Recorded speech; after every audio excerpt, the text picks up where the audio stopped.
pastoral familiar. Estamos de volta com o programa Ação Nacional.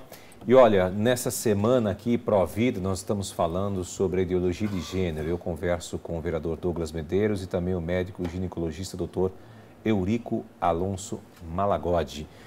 Doutor, gostaria de perguntar para o senhor, no intervalo aqui a gente estava conversando e eu fiquei sabendo que ele também é membro da Pastoral da Família, é isso? Da Diocese de Jundiaí, né?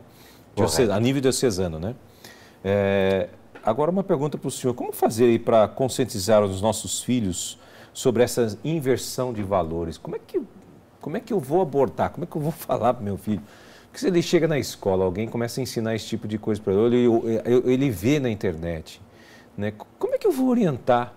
Né? Como é que de forma prática, eu vou dizer isso para eles? Bom, existem duas coisas, educação sexual e educação genital, né?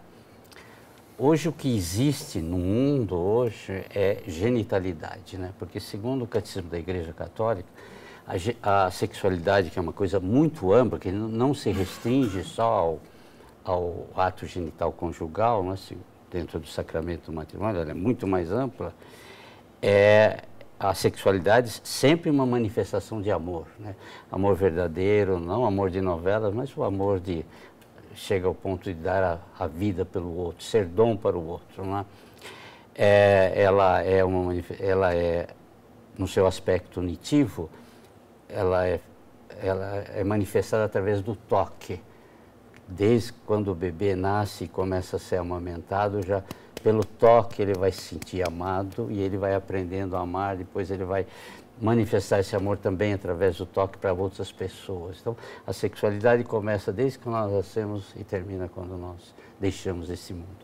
Claro, e entra a genitalidade, que vai estar a serviço dessa sexualidade, ela precisa ser humanizada e a humanização dela ocorre quando ela é colocada dentro da sexualidade.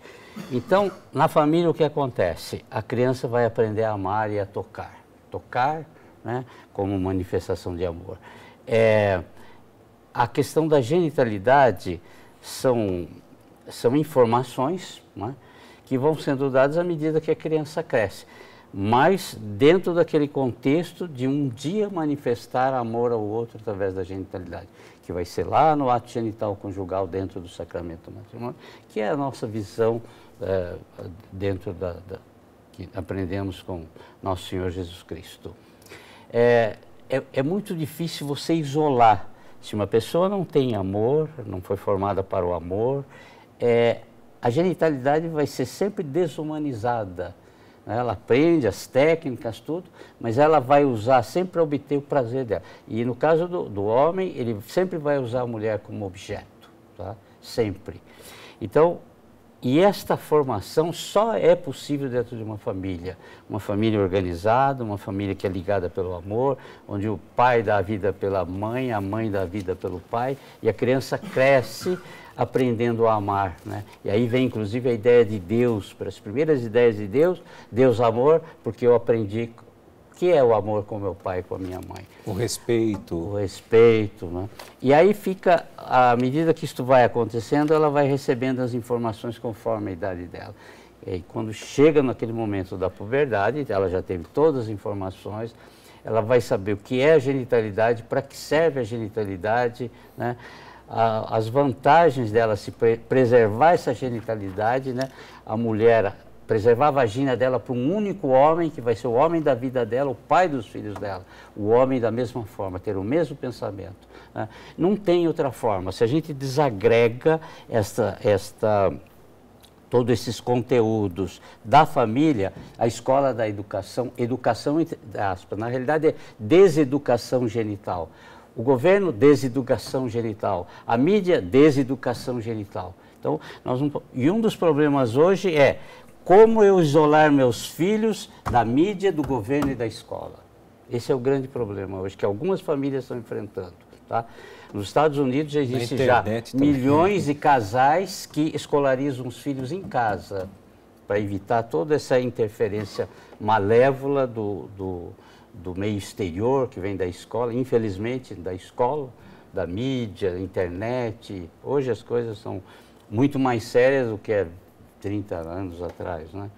Mas não tem uma regra, não é uma receita de bolo, é uma vida, né? São todos aqueles anos que os filhos vivem com os pais que vão aprendendo tudo isso. Fundamentalmente, aprender a amar e depois aprender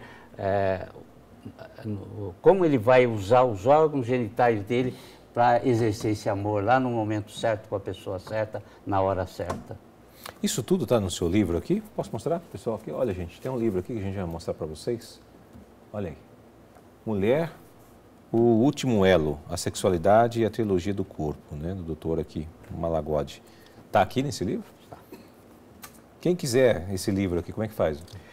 Pode conseguir pela editora Scala, de Goiânia. Scala só com S, né? Scala, editora.com.br.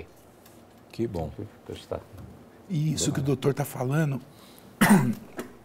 é um problema muito sério que nós enfrentamos, porque, infelizmente, a gente vê um número muito grande de famílias desestruturadas, de outros arranjos familiares. Nós estamos vendo uma geração inteira que está desestruturada, né? Exatamente.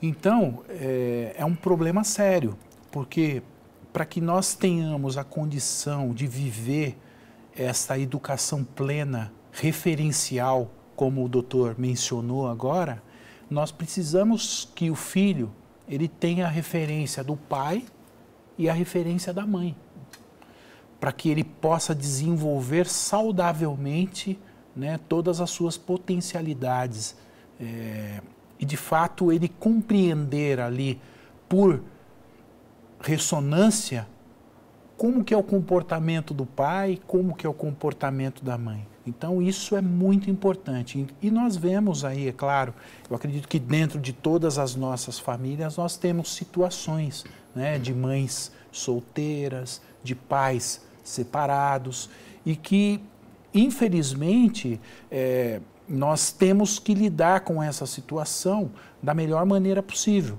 para que a criança ela não sofra e não perca essa referência do pai e da mãe, que é fundamentalmente importante na constituição da própria identidade, né? Mesmo quando, por exemplo, os meus pais foram separados, então eu sei a saudade que eu tinha de ver o meu pai só no final de semana, né? De ter o apoio da minha avó, do meu avô, mas eu tinha a referência do meu avô como um homem, né? Então, imagina, sempre a criança vai buscar, né, uma referência para que ela possa desenvolver ali a sua própria natureza. Então, se essa referência não existir no convívio, acaba tendo um prejuízo.